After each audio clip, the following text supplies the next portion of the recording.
बाय आं दं दायो उदालगुरि जिल्लानि सिङाव थानाय डिमाकुसिनि नैबे पश्चिम पाटला सासे बड'लेण्ड हिर'नि मांखरसालियाव आरो बे मांखरसालियावनो जानो हागौ बे हिर'आ बे बड'लेण्ड हिर'आ बड'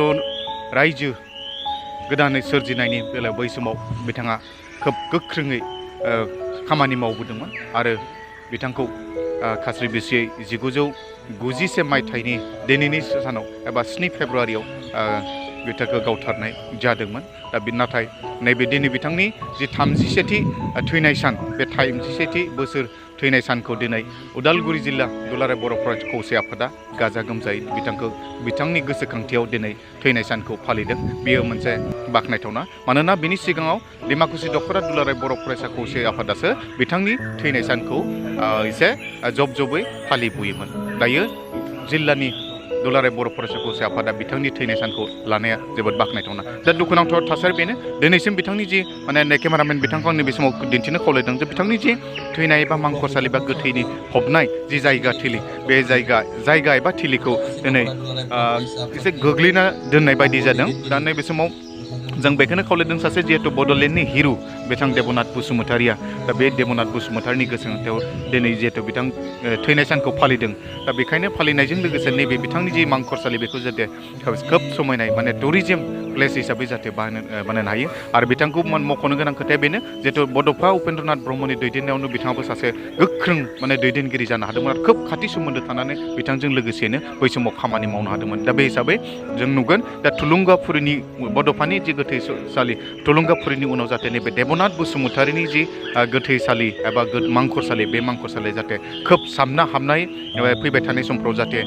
दानि जि खुंथायाव दङ आरो दानि जि उन जोलैफोर दङ बिथांमोना जाहाथे नैबेखौ मोजाङै बिबार बारि बा खोब समायना नायथावनाय जाहाथे जायगा बानायना दोनो, बेखौ जोंबो खावलायदों, रायजो जानानै खावलायदों। रायजो राजाया दिनै बेखौनो खावलायदों आरो बिथांनि गोसोखांथियावनो दिनै जों दान्दिसे समनि उनाव फारि फारि जों दिन्थिगोन जे बिथांखौ गोसोखांथिनानै नैबे ओनसोलनि माखासे गेदेमा सुबुं बिथांमोनखौ लानानै दिनै बिथांनि गोसोखांथियाव मोनसे सावरायमेलबो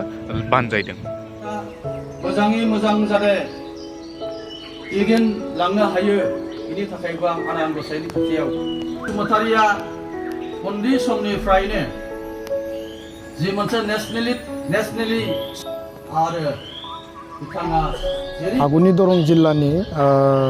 दुलाराय बर' फरायसा आफादनि लोगो आफादगिरि आरो गाहाय नेहाथारि हिसाबै बिबान लानानै बड'फा उपेन्द्रनाथ ब्रह्मआ जि समनिफ्राय सोमावसारदोंमोन, बे सोमावसारनाय समाव आलादा रायजो बड'लेण्डनि थाखाय सासे गोख्रों मेंनो रोङै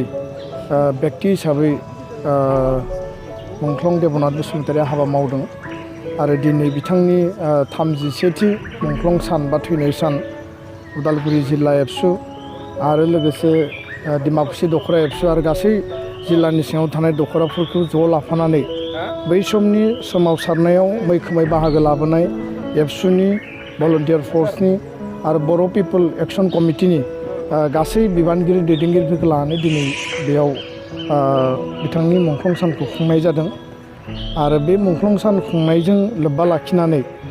बेयाव दसे समनि थाखाय सावरायनाय जादों आरो दिनैनि बे सानाव देबनाथ बसुमतारि बिथांनि जि सोरगोआरि जि जिउ,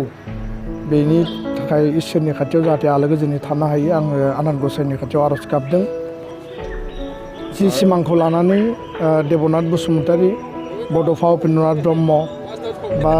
जोहोलाव सोमब्ला बसुमतारि, बालिराम बर' बा अन्थाइगोरा बड'सा बिथांमोना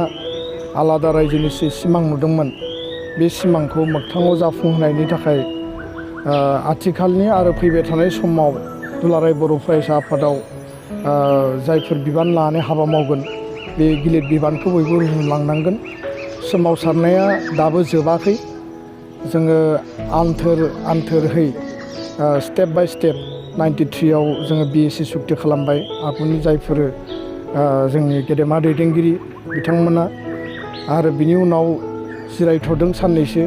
फिन आरो सोमावसारनाया स्टार्ट जाफिनदों। दिनैनि बेलायाव नंगौ, देबनाथ बसुमतारि बे आंनि न'खरनिबो सोमोन्दोनि मानसि जायो आरो बिथांजों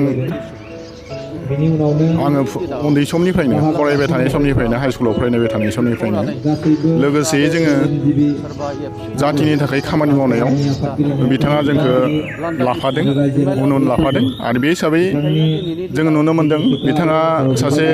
नंगुबै बर' अनफावरि सुबुंमोन आरो बिथांनि थाखायनो बे ओनसोलाव डिमाकुसि भेरगाव टंला खाग्राबारि दा बेफोरबायदि जायगायाव जि बर' अनफावरि सानस्रि बिथाङा बे ओनसोलाव लाबोना होदों दा बिथाङा दिनै जोङो 7 फेब्रुवारि बे थैनाय सान दुखुनि बाथ्रा